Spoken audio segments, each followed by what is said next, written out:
Hello बच्चों। तो इस कंसेप्ट वीडियो के माध्यम से हम सीखेंगे एक नई फिजिकल क्वांटिटी टॉर्क के बारे में।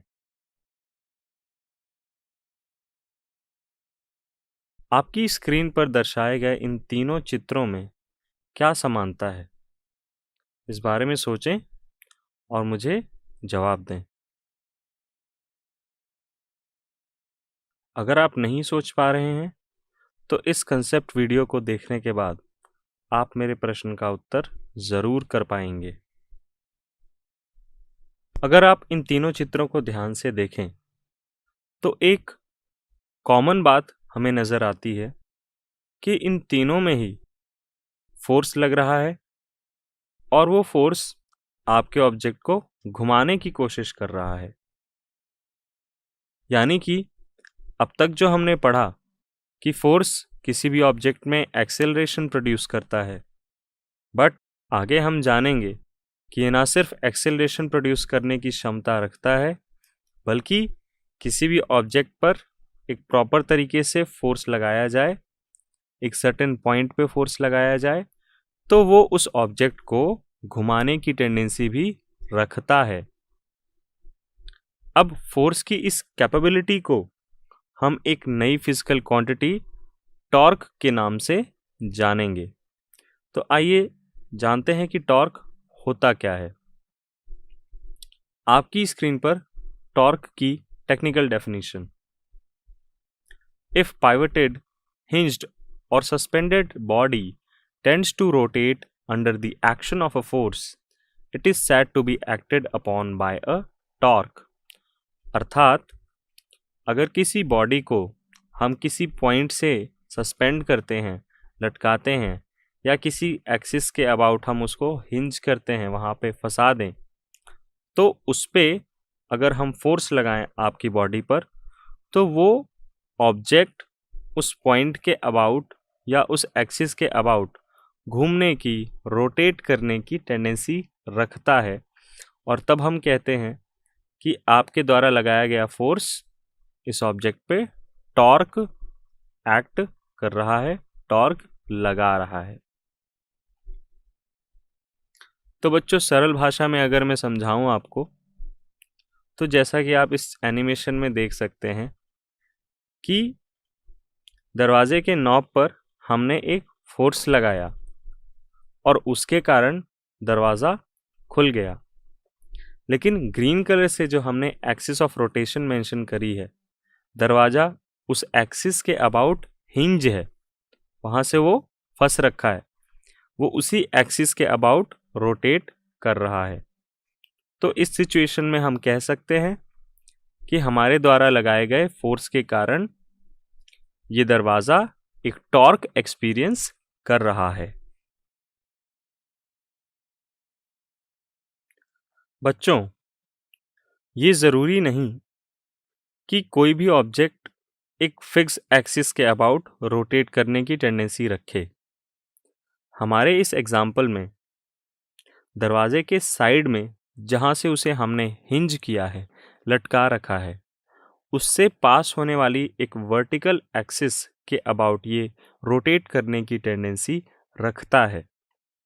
लेकिन अगर हम इन जनरल किसी भी ऑब्जेक्ट के बारे में बात करें, तो ये ज़रूरी नहीं कि उसका एक्सिस ऑफ रोटेशन उस ऑब्जेक्ट से ही पास करे। हो सकता है कि वो किसी दूर बिंदु के अबाउट रोटेट करने की टेंडेंसी रखे। उस केस में हम टॉर्क कैसे कैलकुलेट करेंगे, आइए देखते हैं।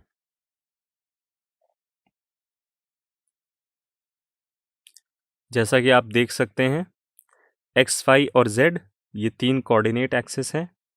हम पी पॉइंट पे लगने वाले फोर्स एफ के कारण ओ पॉइंट के अबाउट पी पॉइंट की रोटेट करने की टेंडेंसी को हम मेजर करेंगे, या आसान भाषा में बोलें तो इस पॉइंट के अबाउट, ओरिजिन के अबाउट आपका ऑब्जेक्ट जो पी पॉइंट पर रखा है, वो कितने टॉर्क से रोटेट करने की टेंडेंसी रख रहा है।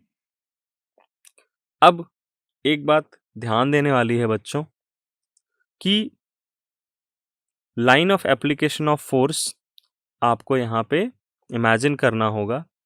वैसे ज़्यादा मुश्किल काम नहीं है इमेजिन करना।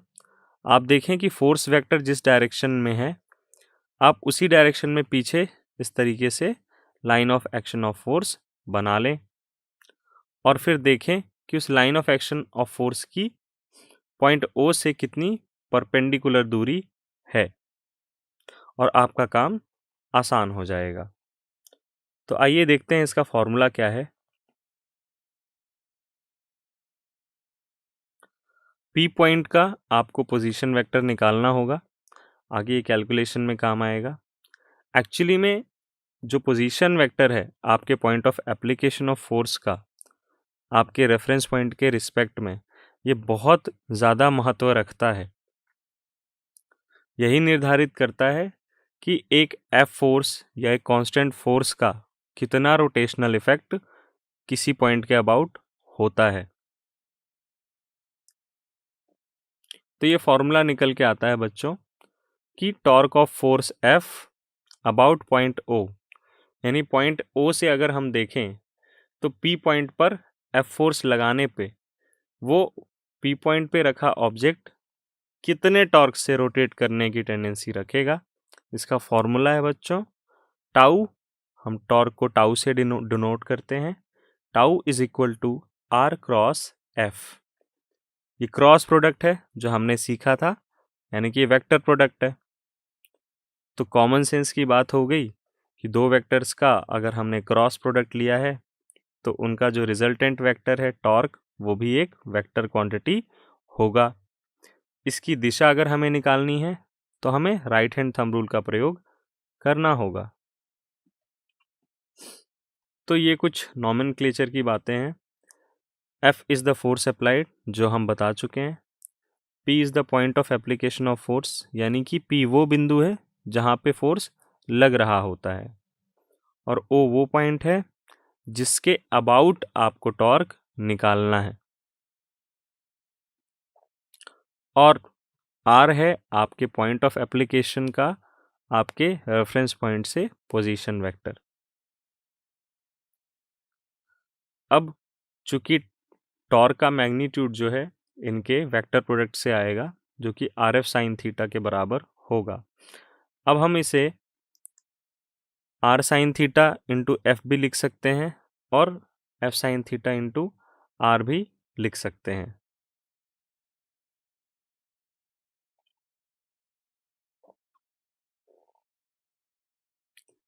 तो जैसा कि मैंने आपको बताया बच्चों कि आप बस फोर्स वेक्टर को पीछे एक्सटेंड कर दीजिए, आगे या पीछे क्वेश्चन की सिचुएशन के हिसाब से, और फिर देखिए कि आप जिस पॉइंट के रिस्पेक्ट में निकालना चाहते हैं उस पॉइंट के रिस्पेक्ट में आप एक परपेंडिकुलर ड्रॉ कर दें अपने line of application of force पे।